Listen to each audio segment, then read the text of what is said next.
Hey, how you doing? This is John, and welcome to John's Long Box. I'm here of Hero Darkly Dark. How you doing? I'm doing great. Thanks for having me on again. No Great problem, to no be problem. back. Yeah, it's been a while. Jeez, how long has it been? Almost a year, right? Yeah, just about.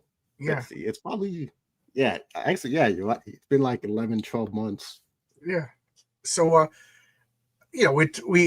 I have a channel about comic books. So you have a comic book that you're pushing right now. You're a pusher. What you pushing?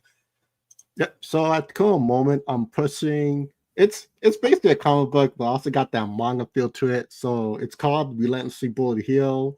It's inspired by called superheroes. So stuff like the Justice League Unlimited, Status Shock, Spectacular Spider-Man, those kind of superhero media, but in kind of like a manga format, but very Americanized.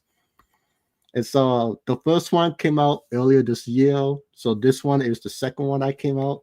Yeah, I remember last time you were here, we were talking about the first issue. So this is your second Yep. issue. Good for you, man. Congratulations. Yeah, I'm happy I managed to get it out before the end of the year. Yeah. So give us well, you could give us an escalator pitch. You don't have to quite do an elevator pitch. You could take your time and tell us what's this comic about. Well, it's about so recently in this world, the top hero died. So that's like your Superman, your Batman, your All Might, they died recently. So now a new generation of heroes I kind of had to rise up to fix what was lost. As when the hero died, not only are more villains attacking, but society is becoming a little bit more corrupt. Even some heroes are being a little bit less heroic than it should be. So now it's kind of like up to the new generation to help fix some of this. So one of these new heroes, his name is Zeal. He's trying his best. He can be a little bit too serious about everything, but he's trying his best to help things as he can. Unfortunately for him, he's trapped in this bonding deal with a villain. Her name is Gamora, and she just loves to mess with him. So it's kind of just like, he'll be trying his best, he'll be chasing after a villain, and then she'll just come out of nowhere and then trip him up for no reason. It's kind of like that kind of good fun. I forget. Are you the artist? Are you the writer? What do you do? Everything? I'm just a writer. Yeah, me. It's bas This project is basically to the tag team. My artist, he does the arting, the lettering, and then I just help with basically everything else. Uh, I guess you could just say I'm helping the creator. So of Okay. course, So you're the writer, I'll and yeah, Jose. How do you say Debu? yeah, just Yeah, about Jose yeah. Dibu. He does everything else. That's pretty cool. That's yeah. I just wish I could draw. It would just be so much fun. We So all do. Honestly, every writer is secretly wanting to be an artist when they were oh yeah, younger. yeah, absolutely. I can't argue one bit. Every comic book writer that I know started out wanting to write and draw, But I don't know if every artist started out wanting to write because I've talked to a lot of artists that like, yeah, I just like drawing. They like the pretty pictures, but every writer wanted to draw. Oh yeah, for sure. Yeah. Because So like when you can draw, you can do both basically. So well, I not necessarily, and I don't want to start that controversy, but I know that there are artists who can't write for crap. Hey, how you doing? Hey, Zach, I always feel good when I get my blessing. And Pops, hey, Pops, you look familiar. Did we talk earlier today, Pops? I forget. My mind is starting to wander. So relentlessly bullied hero. So the basically the premise is we got a hero yep. that's being I don't want to use the word bully, but we got a hero here that's being teased by a supervillain. Yep. Being pushed around or whatever. Is it because he's young? Is it because he's stupid? Is it because he's inexperienced? Or is she just manipulating him because she recognizes that he's powerful and wants to use him? I'd say it's kind of more of a mix of the first few, where it's kind of just to her, all this is basically just entertainment. It's like she's watching the TV show where she gets to see a inexperienced, not yet someone who met his full potential yet, struggle through this world. So of course, he mess up a lot. He loses some fights here and there. So to her, it's just like great entertainment. So that's why she's investing. Now, is it like grade school when you tease somebody because you like them? Does she have a crush on Zeal? Uh, at the moment, it's a little bit ambiguous of what her true feeling towards Zero is, because you Okay. don't see him a little bit mean sometimes. Like even in the first book, there was Well, like five. have you met girls? They can be a little mean sometimes. Even by girl standards, it could be a little bit mean because in the first book there was like a pop. I'm not sure. It just basically was like a little note. Well, she spoke from her position, and she kind of referred to Zero as a it or a thing or like a possession of hers. So Is this deal? Is this Grimora right here? yes, yes, the one on the right is It's the Lady of got the some Hour. thick thighs, as the kids say, huh? Yeah, a lot of people's been going crazy over that panel Well, yeah, or page. I'm sure this image uh, helped you sell some comics. Yeah, the Yeah, funniest thing about that image nothing is wrong that with a I little was bit of on. sexy. Oh, so I was say I was on another live stream, and then it turns out that by complete coincidence, this was not planned, but it turns out that one of the hosts there had used this images as an edit to mess with another one of his friends. So Oh, apparently, it's spreading beyond my knowledge. I, I I find this image sexy. There's nothing wrong with it. You know, I could bring up my campaign page. There's some sexy girls in it. You know, we're human. Sex sells. You know, I find this to be mild. You know, oh, Oh yeah, of course. shapely woman with big old boobies. You know, who doesn't like that? Even girls like that. You know, there's nothing wrong. So I don't know if that person was busting chops or whatever, but this is fine. This is you'd see this. I don't know. In the 80s and 90s, I've seen worse than this on like children's shows. You know what I mean? Yeah. Oh yeah, no, like no, technically he wasn't like coming at it. He was more like Oh, okay. messing I with the friend misunderstood. because that guy he likes goth girls, so he was doing Oh, that to okay. I mess with him. misunderstood. Yeah, yeah. So I got to ask you because you've been on my channel. You know how what a obsessive weirdo I am. I have a thing for Right. superhero names. So tell me Mm. about Zeal and why you picked that name Zeal for your superhero. And Well, I basically picked that name as I felt like that's basically his best trait as not just a person, but as a hero, as a person that, yeah, regardless of him and all his faults or shortcoming, since he's not the strongest hero yet, he hasn't fully come to his own. He's still loses fights here and there.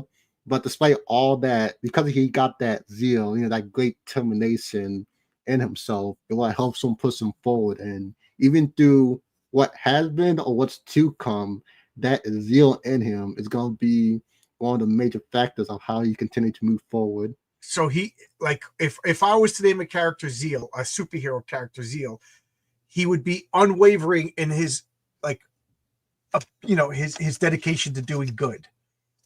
Yeah, I feel like Okay. that's a lot of lesson a lot of people can, take to all life because, let's be honest, life can suck. And sometimes you can just feel, I guess I could say trapped. And sometimes the only way to get out of it or to at least close by is to just have that determination to see the next day. Right. Yeah. Okay. That's good. And what are Zeal's powers? So at the moment, it's explained as basically a type of shadow manipulation. So, Could you say that again? I misunderstood. oh, sorry, it's like a type of shadow Oh, manipulation. shadow manipulation. Okay. Yeah. So, he'll hide in shadows, pop up. He sometimes might be able to use like a shade as like a cloak to Okay. disrupt vision and that kind of such. Okay. Or you could use it in a more basic kind of way and just kind of help make it a little bit more solid to just grab onto someone. Okay. So he's got like a dark force shadow manipulation. Okay. Cool. Yep. That's And how it's explained at and the moment. Grimora, what could she do? She's more of a actual magic user. There you go. I was So waiting for that. I was waiting for that. Perfect. When you name because Grimory, or I think I'm pronouncing it right, or Grimory or Grimoire. That's a spell book. So when you named her Grimoire, I was yeah. like, if she don't have spell books, I'm going nuts. Or spell. There you go. So she's a dark magician. I take it. Yeah, basically. Oh, Her powers it basically based around like the 70 deadly sins. So each one she gets a different form that gives her a different ability. is When this she's lust in right here? fight, no, that's just her regularly. Okay. go to stuff like when she's in Pride mode, she gain wings so she can fly and extra strength. When she's in Greed, she gets kinesis so she can move object around. Okay. When she's in Emmy, she can basically put curses or hexes on people to disrupt them or slow them down and that kind of such. Okay. Is this all the same artist? Is this cover the same interior artist? Oh no, they're all different ones. Okay. Cover A was done by the interior artist. Cover B was done by. This is cover A. Yep. Okay, yeah. This looks similar. This looks similar, and this is a different artist. Okay, I thought it was a little different. I thought maybe it was just a different coloring techniques. So who's this artist? See, I forgot his name. I think I'll put his Twitter handle on top, but basically he was an artist that does covers for Udon Comics. Okay. I thought he looked familiar. It's kind of funny because that was something that was originally made for like the first by Crane One Art, it says right here. Oh no. That's for the one below. Oh, Mr. Genzo Man. Yes. So that was made for the first one, but there was a delay that happened. So by the time he finished it, the first one was already over. So I was just like, oh, see, I forgot I got this commission. Oh, guess I'm using it for the second one. Okay. Move on. And this is the third cover option? Yep. Cover C. Poor guy. Don't look too happy in that picture. Yeah, he's getting jumped. So yeah, how happy can you be? Oh, okay. So here you got there. So okay. Oh, so she's physically bigger than him too, huh? Yes, he's a little bit taller. Well, I guess if you get the league, you got to be a little bit bigger too. Otherwise, people are gonna, you know, it's hard to bully somebody physically bigger than you. Yeah, like she's like, if I remember, I put it in like the first book, but it's mentioned that she's like 6'1", if I remember the height I put correctly. Oh wow, I love this. That's a nice fan art. And he's more like around like 6, I think it was like 6'9" or 6'10" I put him. Oh, so she's a giant then. Holy mackerel. Yeah, like thankfully, like he is relatively not tall, but he is just giant big. He's he's 6'9", so what is she? Oh no. 5'9", sorry. Oh, 5'9", okay. Yeah, he's like 5'9". Oh, so he's invisible to most women, right? Isn't that the trope? Unless he's 6 feet, women don't see him. Yep, basically. I'm not joking, man. I really like this panel. This would, I could see like a print of that hanging up. I have a thing for Corvée, so he's kind of like a Raven type character. Yeah, basically it's like a what's what I can use? Like a doll bird. A bird. Oh, he's a doll. That's even creepier. Oh yeah. I see buttons for his eyes. Yeah, man, I really like this. Is the interior of your comic black and white? Yes. As I mentioned before, it's very manga inspired. The manga's black and white. Yeah, so. yeah.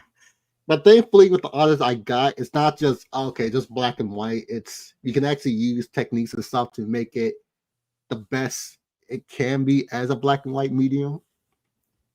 Yeah, Well, most like you're going for a manga style. You got like kind of a manga artist. I'm not super familiar with manga, so forgive my ignorance. But you're doing what you set out to do. It looks manga. It's black and white like manga, and it's got those action lines. Looks pretty good. So a catch-up bundle, you got to be smart, guys. I'm not calling out, but there was one guy that was on my channel, and he said he's not doing digital tiers. He's not doing backup tiers. If you missed it, man, you missed it. And I'm like, well, not for nothing. I'm not backing your book. I want to get all the issues. Have you met a comic book fan before? So you're doing the right thing over here. Yeah, like that seemed like a not smart move. Like, if you don't want to do like all the covers, because even for this one, it's basically just cover A, which is the more generic one. Yeah, I made a mistake by spreading out all the covers over different websites. So I learned from my mistakes. I may be dumb, but I ain't stupid. Yeah, here you go. Yeah. Physical, all the bundle covers. Perfect. Smart. Yeah, because like I'm decently lazy, so I'm kind of just like, okay, if I want to do like catch up tier, I don't want to be doing all of this for every single cover every single time. So it's kind of just like, okay, well, I mean, if you missed the first campaign, you can still get the book, but you're not cheating your cover. I think it's a fair trade. I absolutely agree with you. Like like now that my campaign's over, now that it's in demand, I'm not going to give you the cards. You know what I mean? Like I got stretch goal cards. Those were for people who trusted me before the comic was out. So I feel that was a reward for other people. Now that the comic's out, it's like, okay, well, this packs of cards for sale. I got 7 cards for $10. You know what I mean? My website, my Fund My Comic page will be updated. I think by the end of this weekend.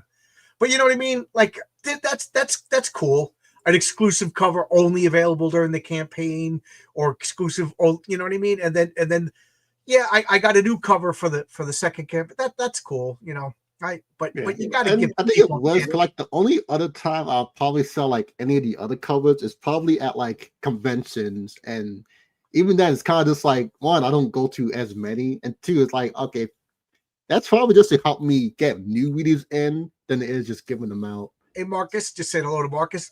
Let me ask the chat. There's a bunch of people in the chat. What do you guys feel like? Okay, I have the Pat Broderick is the Fund My Comic exclusive cover. Now, what if you went to a comic convention and I was selling that? Would I be doing something wrong? Like I'm not. I don't have an opinion yet. I'm really asking the question. So, I'm kind of curious what you think, because I got a bunch of them on that table right over there. To me personally, Marcus got the links. Marcus got the links. So, thank you, Marcus. Yeah, Marcus is wonderful. Oh, he's saying hello, and Heroic Tales. Yeah, Marcus even has my links for me. Are you only on Kickstarter? Yeah, at the moment I'm on Kickstarter, and I feel like that'll probably the best platform for me. Later on, I might put like a catch up, like a second chance campaign on like Fund My Comic. Oh, I was gonna recommend it. I think for me personally, Indiegogo's dead. I'm not using Indiegogo. I'm not touching Indiegogo with a 10-foot pole. But I did decent on Kickstarter. I made $1,000 on Kickstarter. For my level of comic book creation, I can't afford to say no to that money. But Fund My Comic is where I really did well. And I'm not telling you what to do. I only have one campaign. You're more experienced than me now. You're starting to say. But I would say Fund My Comic is the only place out of the 3 platforms where I went to back something and something else caught my eye and I backed that too. Because Indiegogo, when you look up Relentlessly Bullied Hero and Indiegogo, that's all you see. You know what I mean? Like they don't really do a good job of cross-pollination. Kickstarter does, but Kickstarter kind of has a different flavor for me. Like I can see yours doing good because you got that anime style, you got the sexy chicks. You know what I mean? So yeah. But I if you were to ask me, I would say, maybe in a month when this is done, I would go on Fund My Comic. Just what do you got to lose? Like that's definitely something I'm 10 comics, 4 comics. You know what I mean? Yeah. Because Luke is, the guy who runs it, Luke Stone. He's one of us. He's a comic book guy. He was just posting Venom pictures that he was drawing today. You know what I mean? He's a nerd like us. And again, that's I'm done with my lecture, but I'm just very loyal to Fund My Comic. Marcus has a question. Most con goers that will buy the book aren't people who back crowdfunders. If your backers already have the book, then sell them a con. So we got one person. Like, yeah, nobody would get mad. I'm not going to mention names, but a few guys had like campaign exclusive tiers or editions, stuff like that. Then they were selling them at the cons, and some people were getting mad, which I can understand. But now that I'm a guy who has a campaign, I can also, I'm taking all my stuff to a con to sell it too. So I see both sides, and I So, but Marcus says it's good. I think conventions are the place to sell everything. That's what I think. What do you think? Have you ever been to a convention to sell you stuff yet? Yeah, I've been to. I think I've only been to one. I'm going to another one next week. Oh, so where that's you going? Gonna be fun. I'm going to Control Alt Delete. That's the name of the con. Control Alt Delete. Where is that? I think it was Con Alt Delete. That's the name. Oh, Con Alt Delete. That's kind of clever. Where is that? Sell yourself. It's gonna be in Illinois, Chicago area. Okay. What date is that? It's gonna happen on, I think it was it's gonna be 20th to 22nd. So that'll be the second con I'm selling at. The first one was in the same area, and that was fun. I got to go out, I sold a couple copies, met some good people. So yeah, that's why I'm kind of like okay with just selling those covers at cons. And it's kind of just like, okay, what will be the point of me just sitting on all these covers? Right. Like I Yeah. can understand they all make like just one cover to be a campaign exclusive, but after that it's kind of just like, okay, well, what about the others? Especially with some people who make like, you know, 10 covers. It's like, okay, you gotta do 10 covers and not gonna sell any icons. Like at that point, what's the point? Yeah. Well, I can't afford to make 10 covers. I did 5 covers for my first, and that was pretty expensive. I'm doing 2 covers next for my next campaign, but I haven't done a con yet. I would like to. I would really like to set up a booth and do the salesman. I think it would be fun. Do you enjoy that? Yeah, it was fun, but piece of advice: buy like a rug or something to stand on, because What? like a rug or like a A floor rug. mat or Okay, something. yeah. Because the first con I was at, it was just like a flat flooring. So it's like, and I stand because I find that helps attract customer more and such. So, when you're standing for hours and such, it can feel a little bit tiring. Yeah. So, and thankfully, the guy next to me, he had a rug he stood on, and then he sold me that. I'm like, oh wow, that's actually very helpful. Yeah, So, I stand. I'm on my feet all day long for my job. I sit down for a coffee break. I sit down for lunch. Other than that, if you I'm in construction. If you're sitting down, you're getting reamed. So, and I'm standing either in mud or on a hard concrete floor with work boots on. So I think going to a con wearing some nice comfortable sneakers and standing up will. I think I could deal with that. But I appreciate the advice. Yeah, I worked as an electrician at the Javits Centers. A lot of times we go there. We'll set up all the booths, stuff like that. And yeah, there's a lot of guys that complain and oh man, my feet. The vendors. You know what I mean? Like we'll be behind in case the powers go out in the booth. Somebody's got to run out there and do it because these guys spending a lot of money. And that's what they all say, man, my feet are killing me, and we stand up the entire time. But, I've been standing for work. But, like if my wife came with me to the convention, she would have to sit in a chair. You know what I mean? yeah. Like it was a great experience and everything. It's just one of those things where I'm like, oh, okay, well, I can probably just keep that in mind for next time, just in case. Now, now, I haven't done a con before, so I'm kind of fascinated. So, like when you have to go to the bathroom, you just leave your books on the table, like nobody steals them. Yeah, thankfully, if you have like, it's not like your booth just by its lone self. So you have neighbors and stuff. So if you need to go, you can just go to a neighbor going like, oh hey, can you just let that in my booth? Tell anyone who looks interested, I'll be back in like 5 minutes or such. What I did is I got these they're basically like standees that can put a book cover on. So I put those in front and I put like the extra copies in the back. So that's like, okay, if I need to leave, I can just get up and go. Yeah. Because if someone does take one, okay. Yeah, they just take the one. And even then it'll be noticeable. So it's like, okay, try it. I get it. Yeah, I was gonna say like you go to lunch, or like what do you pack a lunch? You just sit there? So before, usually most cons, they're artist alleys or vendors alleys. They start around like 9-10 a.m. Now I think it's more like 11 a.m. So what I do, because I'm a cheap bastard, but I go to like McDonald's and I buy like 2 or 3 egg sandwiches or like breakfast sandwiches.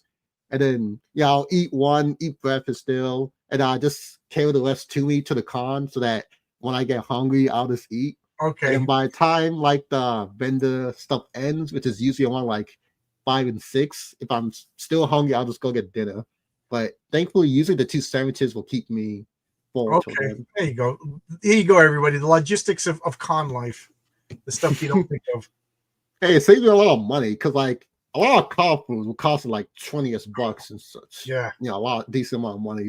The last con that I went to was EternaCon. It's in Garden City, Long Island, and they have like a food court there. You know, it's always there, like because it's a museum with a lot of areas, so they also have Comic Cons and Toy Cons and stuff like that. So there's always a food court, but man, it's like, oh wow, I just spent like $12 for a bad hamburger or something. You know what I mean? So Yeah. yeah.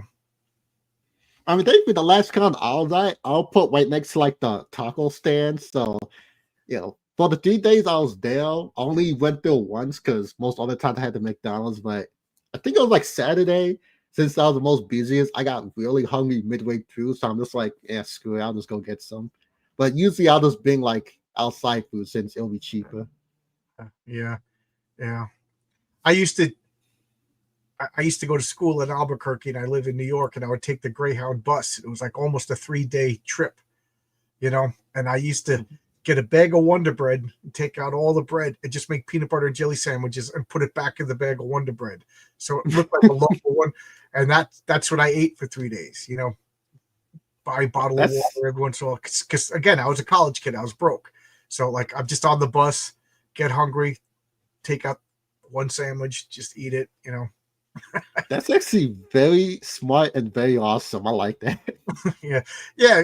If ladies and gentlemen, I highly recommend going through a real poor phase of your life. You will see how creative you could get, how clever you could get, and I do think it readies you for survival skills. You know what I mean?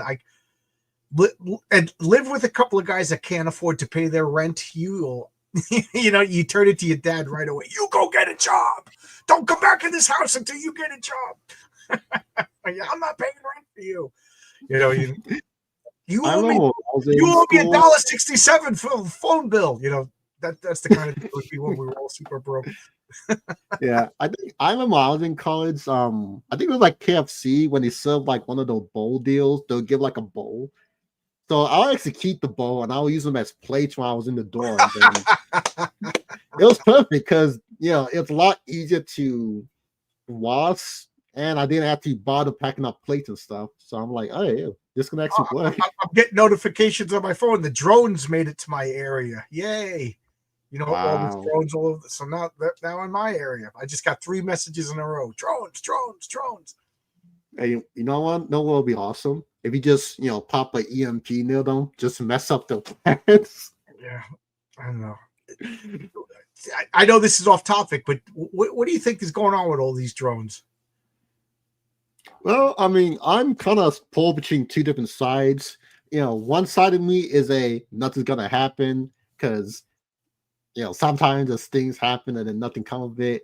And the second thing is probably some people are planning on doing something, but whether or not they'll achieve it or they'll even have a chance is kind of like up in the air. I it's the government like either mapping or scanning, testing out some equipment. I can't help but think this is the next wave of surveillance. You know what I mean? And of course the government's not going to admit it. I mean, if it was from Iran or China or whatever nonsense they're spouting, they would be getting shot down. They would be getting taken out. Like, you're going to tell me we don't have counter drones already that can take out. That's the new warfare, drone warfare. So this is our government. They're being squirrely about it. They're mapping us. They're testing surveillance equipment. That's my thoughts. We'll see. But I'm a naturally distrustive of the government. Conspiracy guy. People go right to Planet Zebulon. You know what I mean? They go right to, it's usually the most mundane, boring explanations that are the truth. What is that expression? Occam's razor. The simplest explanation is usually the truth. But anyway, we're talking about Relentlessly Bullied Hero. Oh, see, I forgot. Yeah, me too. My mind wanders. I like to talk. I'm going to play you trailer, okay? The reason why I'm asking is there's like no copyrighted music or nudity or anything like that, right? Oh, no. Like, thankfully for my stuff, it's not like I'm against using anything sexy. I just keep mine at least mild, again, like very mild. Nothing wrong with sexy, you know what I mean? Like, I think your images are tasteful and sexy. There's nothing wrong with that. There's a difference between sexy and trashy or exploitive or whatever. And again, I buy some R-rated comics too, but Mhm. this isn't the place for it, All right. Anyway, I'm gonna play your trailer. I'm gonna make it big, and there we go. And that's Is it not playing? Oh, there we go. When the world is being devastated and the populace in danger, that is the time for heroes to come together the most. With the combined might of intertwining branches, the ultimate hilt can be created to swing the almighty sword of justice. If they're compatible to be woven. Jesus! Haziel, Lily's doll spilled cereal all over. Where's the broom? Get out! I'm busy! Oh, you're doing another recording? Let me help. No! So how's the recruiting going? Horrible. There are no truly virtuous heroes to ally with. This world really went downhill since the Star Hero's death. If you weren't such an edgy prude, you'll stop scaring the heroes away. For a sociable person, there are allurements. On the heels of allurement, Peyton. Avoid the evil companion disregarding the goal. Intent on the out-of-tune way. Wander alone like a rhinoceros. Don't quote the Bible verse at me. That was from one of the Buddha's sutras. Whatever. There's a heroes conference happening soon. You can find people there. Ran by the PYH organization? No thanks. Come on, you're friendless anyway. What can go wrong?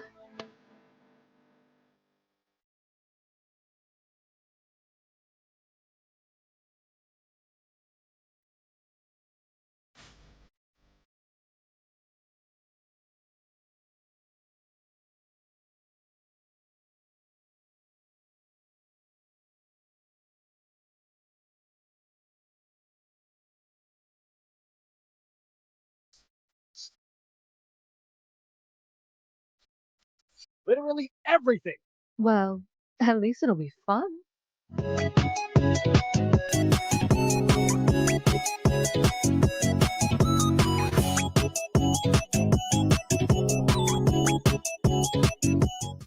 See, that wasn't so bad. Whatever. Stop pouting. I didn't tie you up this time. That's not praiseworthy! Who does the actress who does the voice? Is she famous for cartoons? Because that voice is very familiar to me. I don't know. So it was just some person I found. So I'm like, hey, you want to do this voice line for me? It's like, Well, yeah, she has sure. well, first off, the voice kind of fits really perfectly to it's almost like the voice I imagined in my head when I saw your character. So good job on that. Thank you. So I take it you're a big fan of anime and manga and all that stuff. I don't know enough about that. I should learn more. Are you? No, I'm not that interested in it. Nah, I'm joking. I it was What really would you recommend big. to a newbie to manga? Well, I guess it kind of depends on what your usual taste in media is. As there's kind of like different tiers to it. And what can work for one person might not work for another. Well, the last I watched, I had a foreman at work that was he's like 25 years younger than me, and he's totally into manga and anime. And he, I was like, I just don't know it. I'm not against it. I just don't know it. It's a generational thing. And he wouldn't stop until I was like, all right, pick one, and I'm gonna watch it. And I watched Full Metal Alchemist Brotherhood, and I loved it. I thought it was so good. And so what would you recommend for somebody who loved? I saw Akira when it came out. And I just rewatched it like a month ago. I forgot how good that was. I didn't like Ghost in the Shell, and I thought it was, I don't know, I just didn't like it. But I like the Studio Ghibli movies. So what would you recommend for somebody like me, totally a newbie in anime and manga? Well, I'll probably suggest for something that's, I guess you could say, a little bit light on the anime-ness. So, do you mind like crime dramas, like detective? Oh no, mystery? I just read a crime drama comic. That's awesome. Dime Store Detective by John Dexter. Okay, Yeah. yeah, I can totally recommend something like Death Note. Death And Note? it's basically like that. Yep. Thankfully, it's not, the world's not too crazy. It's based in the real world, so you don't have to worry about too many races and stuff. There are paranormal things happening, but that's basically what the whole story I'm is a about. superhero guy, so superheroes are just idolized versions of paranormal stuff, right? Yeah. Yeah, So I say definitely that's a people. good one to The get one into. everybody always recommends is My Hero Academia. I gotta watch that. Okay, yeah, One especially Punch since you're a Man. superhero guy. Yeah, because they're like, oh, you like superheroes? Watch My Hero Academia. Am I saying it right? And, Yeah. and One Punch Man. And the other one, the pirate one, looks interesting. Why can't I think of that? One Piece. Is that what it's called? One Piece? It's pirates. Yes. Yeah. And I will tell you, the one that almost got me to watch it because I love the music is that Cowboy Bebop. That opening. Yeah, that is actually a good stuff to opening watch. bebop jazz. I also like to. I know that's not manga, and people get mad when I say this, but again, I admit I'm a newbie. Was Avatar: The Last Airbender, and No, dude, I used to love that when I was a kid. yeah, I thought it was a really good story and a perfect example of not pandering to kids.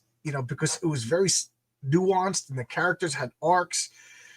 Like Zuko. Oh my God, I think that's one of the best characters in all of fiction. Just the arc that he went through, like trying to live up to his dad and then realizing he was on the wrong side and then going back. Oh man, like I was rooting for him. I love a good redemption arc, and I just really fell for Zuko. I thought such a good character.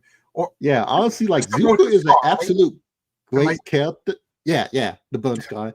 Like Zuko is an absolute great character. The only issue is not the character itself, but the fact that they did his arc so well. So many different media tried to copy it and failing. It's kind of like Alan Moore and Watchmen, where people like what he did with it so much that they now try to endlessly copy him only to fail. It's funny that you said that because I have this conversation so many times. Like, I really don't like the deconstruction of superheroes, stuff like that. But I do. It's like, yeah, but you like the Watchmen. I'm like, yeah, well, first off, Alan Moore's a genius. Second off, it's one of the first ones. And third off, he used his own characters. You know what I mean? So he broke his own toys. I can't get mad at going to your house and you breaking your action figures, but I'm going to get mad if you come to my house and break my action figures. Yeah. And I mean, of course, and even he's not perfect, guys. He's kind of has a, I don't know, he has the weirdest relationship with Rorschach because he says he's a bad guy. And yeah, Rorschach is kind of criminal, but when you make everyone else like a almost complete psychopath, you make the guy who will kill, kid diddlers seem sane. Yeah, it's funny. I wonder how much is revisionist history because I don't think Alan Moore made them all. He copied the Charlton heroes. So Rorschach was his version of the Question. And he was kind of like exploring that Randian philosophy that how do you say her name? Ayn Rand. That Steve Ditko, the creator of the Question, was into. So he was kind of like, Alan Moore's a super, like he calls himself a communist, but I think Alan Moore just likes to say shocking things because I don't think he's not a communist, but he's a super lefty and he made a conservative character, but I don't think he meant him to be the bad guy. I think he wrote him just as like a, sticking to the guns of Steve, because then it would say like I hate Steve Ditko, because he kind of espoused Steve and he loved Steve Ditko, but then when everybody started to love Rorschach, I mean, my favorite character is Dr. Manhattan. I was just fascinated with Dr. Manhattan. How can you not be? This whole he sees everything. I just found him to be fascinating, but I do love Rorschach, and you make a character. He's compelling. He's sympathetic. He was abused. He was abandoned. But at the same time, he's the only one who stands up for his beliefs and convictions. How can you not admire that? For good or for bad, he's telling the truth, even if the truth is going to hurt people, because he understands the value of the truth. And then people are going to get shocked that they like that character. He was the only one who stood up to his principles. He died for his principles. And then he had I thought one of the most touching scenes when he's hanging out with Night Owl, and Night Owl is basically like frustrated with him, and Rorschach goes like, I know I'm tough to be around. I know I'm a difficult friend. And I remember even as a kid reading that going on, because I have a tough time apologizing, and I could be a difficult friend, you know what I mean, uncompromising. But so I was like, what's not to like about this character? He's super admirable, Yeah, he's violent and everything, but you're gonna tell me Batman hasn't? I don't care what anybody says. When Batman's swinging across the street and kicking somebody in the back of the head, some of those people die. You know what I mean? So because he doesn't plan on doing it, you're going to tell me nobody bled out in the hospital room, fell down the steps after Batman kept on going. But it's. I mean, who knows? Maybe Batman has a secret power that makes no one die from his attacks. But I, so I and now I'm wondering if this is Alan Moore being shocking again and talking crap. You know what I mean? Because who knows? Because that's what he'll. It's like he's a contrarian. Everybody likes blue. Well, he likes red. Oh, but we don't like red now. Well, I never liked red. I was just tricking you. I like gray. That's the way he is. So I don't know. I don't want to know. I would love to have him as a guest, but then I wouldn't want to have him as a guest. But if anybody knows Alan Moore's contact information, I'll share my Chinese takeout with you. How's that? So what do you think? I pontificated for 20 minutes. No, I agree. I mean, I basically mostly agree. Well, I don't know. It's kind of weird because at one point you can't really get someone's head. I think it was something where like it's like what some people call like death of the author. Well, the guy in his own head, he probably maybe not as hard, but probably did thought that, oh, okay, yeah. Walter's still the bad guy because of X, Y, Z, but he's not the bad guy. The only issue is that, like a lot of people or a lot of annoying people, once they start seeing that people don't come to the same conclusion as them, they go from, okay, he's not the bad guy, but now I'm going to make him the bad guy since no one else is getting what I was trying to go for. Well, I also believe that Alan Moore is a little poopy pants about how he was treated by DC. Now, he's a self-admitted diva, and he signed a deal. And I do think Alan Moore's a genius. I think he's really smart. I know it's cool to poop on him these days, but I still really like him. I love his stories. I just got a new Alan Moore book this week, and but he signed a deal. He knew DC was going to screw him. What was it? 5 years after the last printing, he gets all the rights to the Watchmen, and then DC constantly keeps the Watchmen in print. So he never gets the rights. What did you think? You were gonna? He met Jack Kirby. Jack Kirby told him comics will break your heart. Jack Kirby got screwed over. What did he think he was going to be the one to escape? So, knock it off, Alan. You knew what you were. When you dated that crazy girl, you can't get upset that she's burning your record collection. You know what I mean? Yeah, it's one of those things where like I can get that some companies have like some screwed up deals and such, but sometimes I'm kind of just like, okay, so you had like no lawyer, no one to look at it to actually explain for to such you, a so-called self-avowed genius. You didn't know what you were signing? Yeah, because it's like, okay, like I get it. Some companies are shitty, but it's like, okay, you cannot act like you did not have a chance to read it, and then you did not have to decide to put your name on that printed paper. Like, you cannot just act like you did not do that. And you signed a deal that basically said, when this is worthless, you get it back. You know what I mean? So what were you rooting for it to be worthless? You knew. He knew. And if he didn't know, then shame on him. Yeah. And a lot of people, again, I know some companies can be really predatory, but other times I'm kind of like, a lot of people act like when they submit to a company and such, they act like they're not only going to that company because that company has the resources, the connection, and such to help make a product or help make a career be what it is. Because if Alan Moore wants to make his own comics, he can be an indie publisher or whatever, but he didn't. Either because he didn't have enough money, he didn't know resources, or he doesn't know process. But he could have. But instead, he went to a place like DC that could do all that stuff. Well, yeah. Well, he already had a relationship with DC. He was working on Swamp Thing at the time and other comics. and originally he wrote this with the Charlton Heroes in mind, and then changed it. So I don't know. Was he locked in? I don't know. But you're absolutely right. Like, this isn't the Siegel and Schuster situations where they would get a paycheck, and in order to cash the paycheck, they had to sign over the rights to characters and things like that. And then there's John Byrne, who got teased. They called him behind his back the company man. I don't know if you ever read Destroyer Duck, but Destroyer Duck was a Jack Kirby and why can't I think of the names? They were, it's Steve Gerber. They were making money, raising money for Jack Kirby to sue, and Steve Gerber.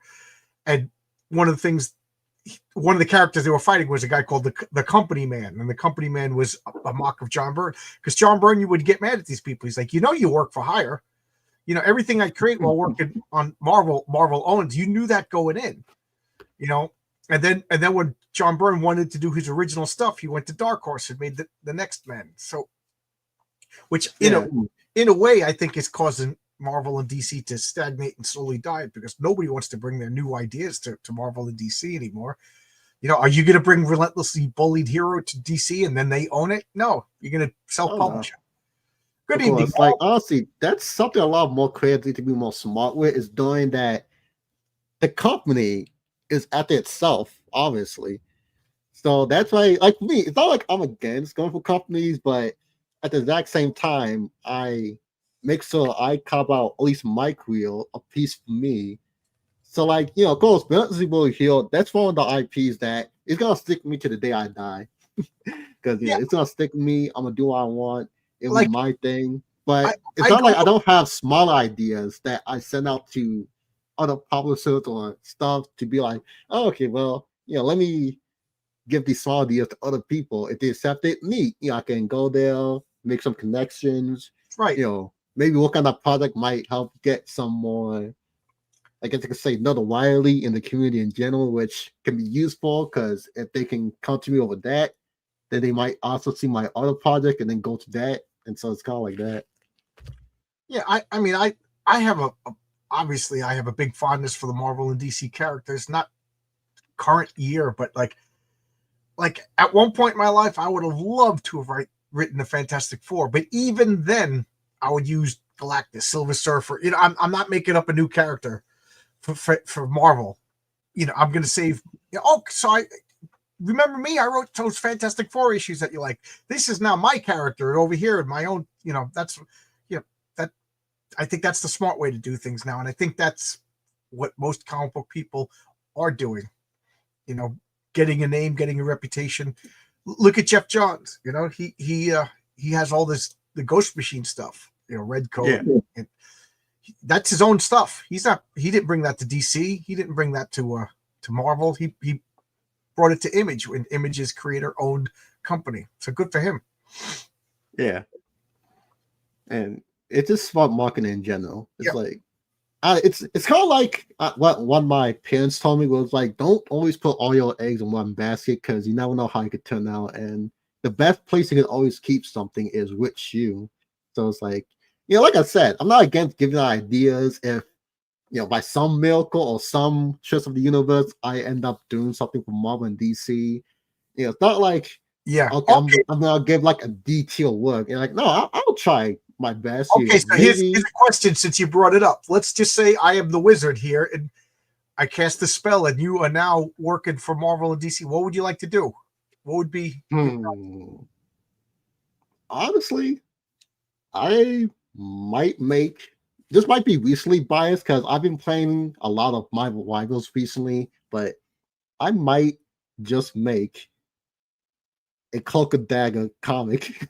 Oh, I never would have guessed that in a million years. Good for you, man. You didn't. Because everybody's gonna say X-Men, Spider-Man, Wolverine. You know what I mean? But Cloak and Dagger, wow. Well, I said, I've been playing that character a lot, and I'm just like, okay, I think they're in that perfect position to where it's like, they're interesting characters that I never thought really got a good shake. There's some Marvel characters that I always just thought people they never had a definitive run. Like, correct me if I'm wrong. Marcus probably knows, but what is the definitive Ghost Rider story? Ghost Rider never really had that great, and that's why I think the Ghost Rider movie suffered, because they had to come up with something new for the movies. They told his origin, and then but there was no great Ghost Rider saga. I didn't see Moon Knight yet. Did Moon Knight have a great story yet? But Spider-Man's got plenty of them. Punisher's got plenty of Fantastic I'm not too Four. sure about Moon Knight.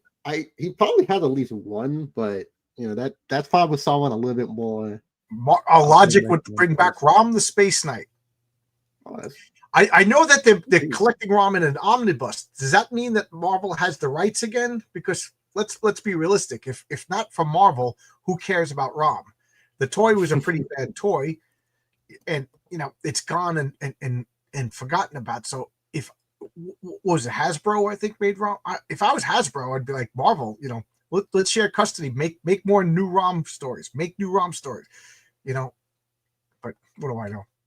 Yeah, you're too young to remember Rom, huh? Oh yeah. No, that was probably came out before I was even possibly born. I don't know. How old are you, if you don't mind me asking? I'm in my 20s, so. Oh yeah, see Rom. Oh yeah. Rom came out when I was a kid.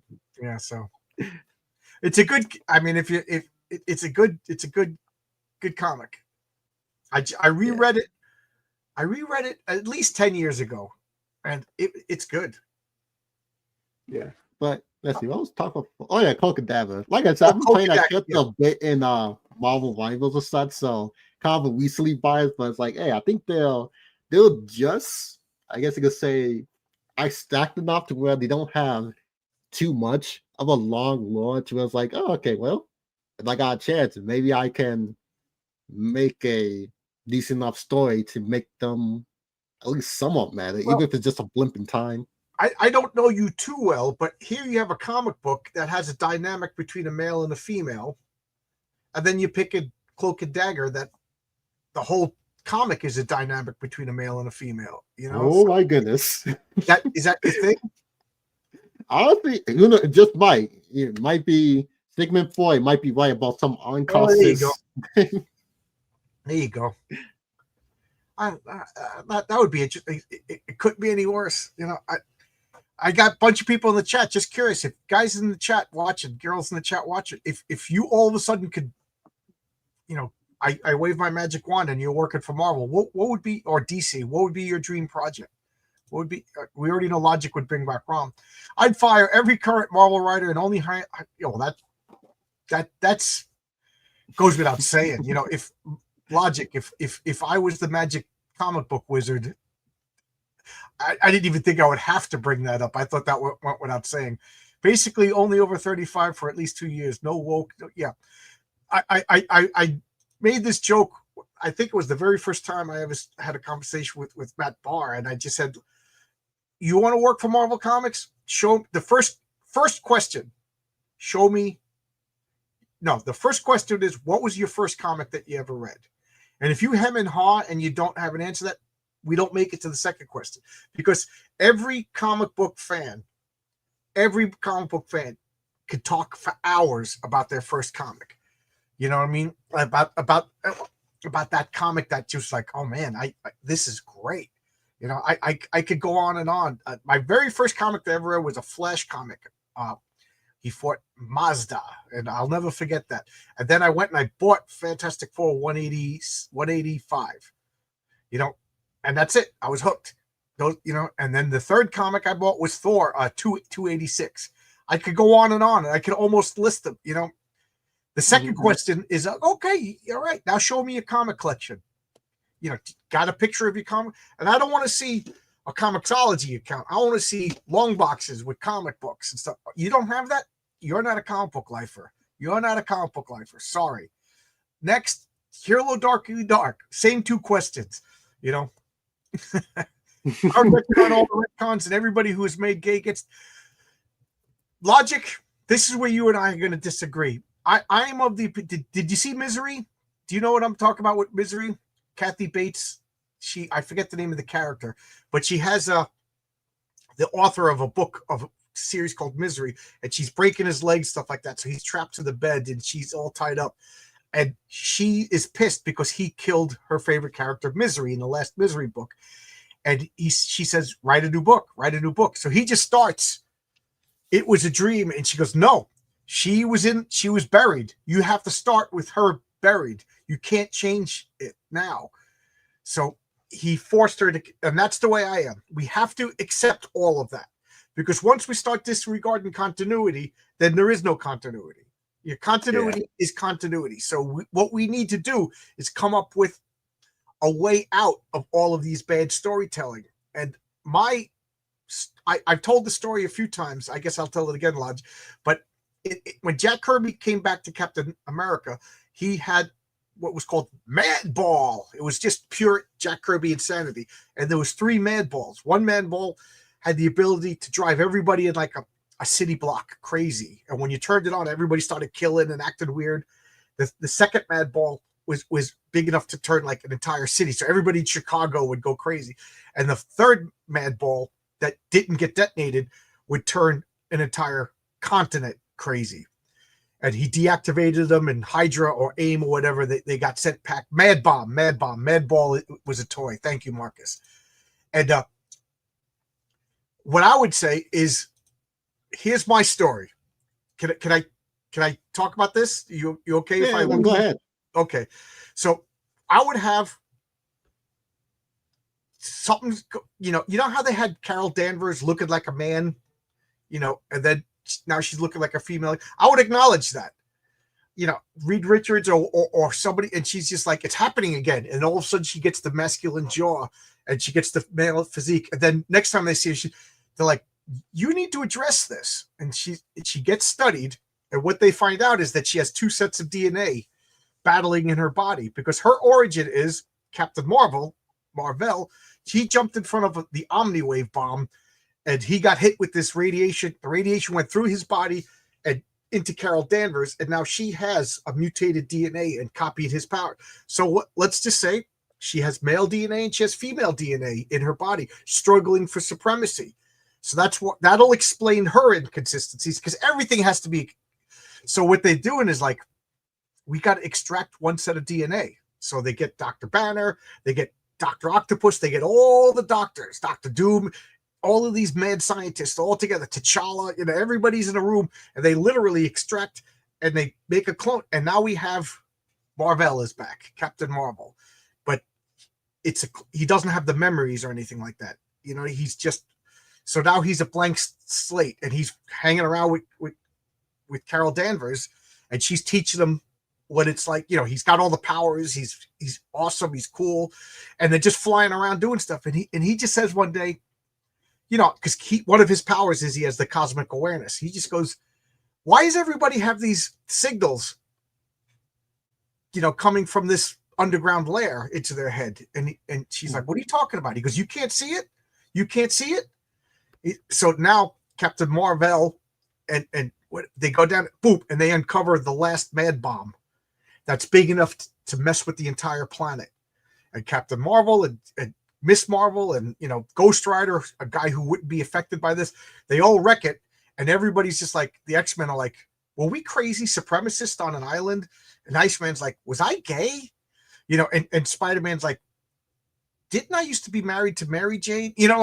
Everybody started. And now what the X-Men have to do is they go on a goodwill tour of like, we got to fix our reputation. We were crazy for a couple of years. And Wolverine and Cyclops are looking at each other like, we're not going to talk about what happened on the moon. And they go forward, address it. And I really think it would be a good redemption arc for the X-Men to fix and repair their reputations. Bobby Drake is just like, what was I doing? Everybody in the world just acknowledges that this Mad Bomb was messing with their mentality, because to retcon it, I don't like when Phil Moskowitz comes in and erases Jack Kirby, and I don't like it when somebody's like, well, I know better than this. It just sets a precedent that we could just disregard the guy before that. You know what I mean? And I just think that's disrespectful, to the characters. Those stories don't count. So let's see. Logic, I know you're going to disagree with me, but what do you think? So Kyle Prometheus, what's your first comic? That would be a cool interview question. Your passion is great. Yes, absolutely. Thank you for agreeing. And show me your collection. Approves. There, I got the nod of approval from Kyle Prometheus. He's corrected me. I said Mad Ball, which was a toy in the 80s and 90s, but it's Bad Bomb, which was a crazy Jack Kirby story. And also this story would acknowledge Jack Kirby. The 1996 reset completely changed established continuity. Yes. Either you accept the yes, but then they brought it back. Yeah. And there was a pocket dimension by Franklin Richards. Yeah. Like, but the Fantastic Four, remember Heroes Reborn and Heroes, you know what I mean?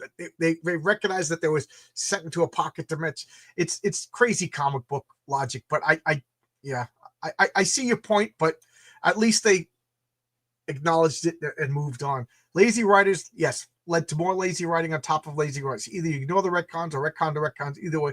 Yeah. Well, I explained what I would do. I mean, I'm not the god. I'm not yet the comic book wizard someday, but Marvel retcons everything every 2 years from what I'm told. So if the magic wand gets waved, I ignore the 19. That's where people have headcanon. And I kind of have a problem with headcanon. Like I could just say Luke Skywalker is not Darth Vader's kid because that's my headcanon. I have a problem with headcanon. So I talked for 20 minutes. What do you want to say, Hero? Hero Darkly Dark culture? Yeah, I'm about to say, when it comes to like headcanon, I'm mostly fine with it because in the end, everyone's going to think what they want. My only issue with headcanon is that when it gets to the point where they cannot ever accept that their headcanon is still headcanon. So they actually stop believing that their headcanon is actual law. Right. Just okay. Yeah. Okay. I'll agree with that. It's funny because I remember I went and I got a Daredevil comic at a garage sale when I was a kid. So this was like a Daredevil comic from before my time. And I've since got that comic. It was a wonderful cover, Gil Kane. And in the comic, Daredevil's talking with a military guy, and the military guy is blind, and Daredevil is explaining that he's blind. And I was just like, nope, superhero can't be blind. So I just remember in my mind as a little kid, I said, I'm just going to choose that Daredevil's not blind. And that's how I'm going to read. So, you know what I mean? I invented the concept of headcanon as a little kid, but later on, of course, that doesn't, but I was wrong. Daredevil is a blind superhero. You know what I mean? That's like saying Ghost Rider isn't demonic. Ghost Rider's demonic, Logic's fine. And it's not like the second it's not like if Marvel ever, I don't know, put up something saying top 5 demonic heroes and Ghost Rider was there. You didn't say, oh, Marvel should die for this or something crazy like that. Yeah, but I agree with you said. My headcanon, well, first off, I don't believe in headcanon.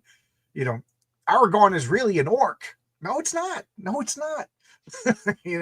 Tolkien didn't write it that way. So therefore, if you don't like what the author wrote, then move on. You know what I mean? Well, if you disagree, I don't know, but you guys get what I'm saying. Also, I would completely do away with the multiverse forever. It's the ultimate lazy MacGuffin device. Absolutely. I don't, not 100%. I like that there's other dimensions, and I like that they could, like the negative zone. That's part of the multiverse. That's a whole other, but it's got different laws of physics. There's no copy of Reed Richards, stuff like that. So I like other dimensions and things like that, but I don't like going like, oh, Hero Darkly Dark just died, so I'm gonna hop over here and pull out another copy of him, and that is just the worst. And I agree, Logic. We got to do away with that.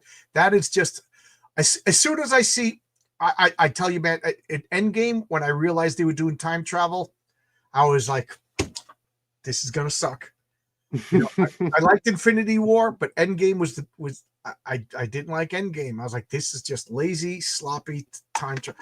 You're gonna tell me they're gonna do time travel and defeat a guy who has the time stone and can control all time? Like that should just right there. You can't do time travel. I thought they were gonna have something incredible and dramatic. Instead, we just went time travel. But the freaking guy controls time.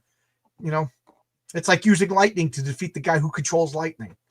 I accept that Marvel isn't for me anymore. Unfortunately, I have to agree with you, Logic. So I only read classic work before 1996 and keep it moving. You asked, yeah, that's fine. Yeah. Again, this is just fun comic book talk, Unless it's classic Doctor Who, no time travel ever. Lazy time travel MacGuffin void. Well, I got a time travel story in Heroic Tales #4. But Oh, wow. I did get the Heroic Tales book. It was a fun read. Oh, you got it? Yes. Oh, cool. Yeah. Oh, you liked Yeah, it? I also got to mention. Yeah, it was a fun read. It's kind of instant. It kind of gave me. I'm not sure if you meant this, but it's kind of like gave me I guess you could say Saturday morning superhero cartoon show vibe. Where it's like, okay, there's different story that tell different tales between it. You know, heroic tales and all that stuff. Oh, cool. Thank you. I'm glad you enjoyed it. Issue #2 is going to be even better. You know, it's hard. Where do you start? You know, that was tough for me. And Oh do I yeah. go with the origin? Does anybody care about the origin of a guy they don't know yet? You know, so I don't know. It's gonna be very hard to me. What at least my philosophy is when it comes to like story and such and beginnings, it's like I have either theories from the start, either the characters themselves are so interesting or the position they're in is so interesting they can carry people to the other installments. The setting itself is a sell that what can keep people coming back, or something happened like an event that happened to keep people reading.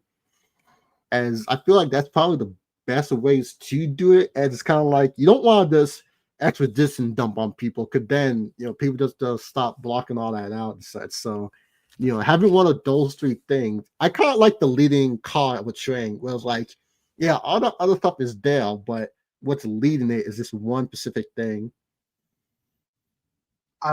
Logic, you never have to apologize. I take everything in the possible best sense of the word. I just want to Doctor Who. I love classic Doctor Who. When they started Doctor Who with Christopher Eccleston, I said because I'm a crazy obsessive person, I had to start with the first Doctor and watch them all up. I got up to the fifth Doctor, Peter Davidson, and I'm halfway through the fifth Doctor, but then I saw the Endless Child or the Timeless Child, and I'm done with Doctor Who. Like, I don't even want poor Sylvester McCoy. I'm never going to see his stuff because that episode bothered me so bad. Perfect example of a bad time travel story. Time travel and multiverse are the two laziest tropes. So when I'm doing a time travel story, it's you'll see. There's going to be no paradoxes. It's not going to be lazy. It's you. Now again, I'll hold you to it.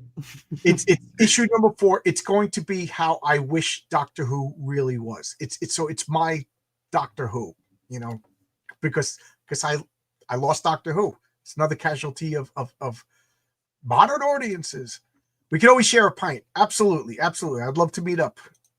I enjoy fun. Me too. I like time travel, but it's hard to do right. Absolutely. That's why I have 10 issues planned, and I only have one time travel story planned. And it's the name of the story is "Let's Save the Dinosaurs," so it's not like it's going to involve paradoxes. It's they're going back to prehistoric times, so it's not like they're going to go kill their grandparents and stuff like that. So, hey Don, how you doing, Don? Hail Darkly Dark. Time travel is, yeah. I said, I'm very. Yeah, no, Don's a great guy. He did a piece for me before. Yeah, Don's talented. Yeah, Don. I can't even talk. But hey Don, did you get my comic today? I saw that it was out for delivery. So I got to stop now because at 8:15 at 8:30 rather, I have it's clobbering time with we're going to talk about Wonder Woman fighting Sif, the comic book versions of both.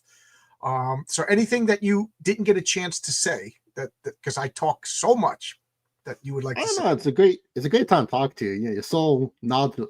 To me, at least, for someone young like me, it's like I'm going to like a great sage in the ways of the comic book. So it's fun to hear you speak. I guess when it comes to me, well, one, thanks for having me on. I do truly appreciate it. I enjoy talking with people about comics and stuff. So, yep. And then when it comes to just Relentlessly Bully Hero, as I mentioned, there's like it's a bunch of different themes, directions, such for it, but one of the big ones I like to always emphasize with people is just at least theme of being able to, keep on going forward. As I mentioned before, life can suck. They things won't go your way. Sometimes you'll feel like that you don't have the skill set or such to get what you want and such. And hopefully that through reading it, you can get that feeling that, okay, maybe today I'm not good enough, but I'm gonna work today and then tomorrow I'll become good enough and stuff like that. So hopefully you can get that sense of inspiration to help people do more with their life. Okay, thank you. Well, everything else is lazy MacGuffin device. Yeah. Don't get me started. I started realizing that British science fiction is not interested in continuity, and I kind of it bothered me until I couldn't take it anymore. But that timeless child with the 13th Doctor, it just rewrote all of the history of everything you knew about Doctor Who is a lie. I'm like, you don't have the right to change the history of a 60-year-old character. So I noped out and I'm done. But anyway, when I'm not noping out and I'm not done with this, talking to people about comics, Hero Darkly Dark is available on Kickstarter right now. You're not available on Kickstarter, but your comic book, Relentlessly Bullied Hero 1 and 2, is available on Kickstarter right now. And I wish you luck, man. Everybody check it out. Yeah, thankfully I got my first 100 backers campaign, and still available to back. So yeah. Oh, cool. All right. I'm gonna get going, everybody, and preparing for I gotta eat something before my next talk. And then I'll also be on MSK's channel at 9:30. So tonight I'm gonna be doing a lot of talking. All right. Bye-bye. Bye-bye, everybody. Bye.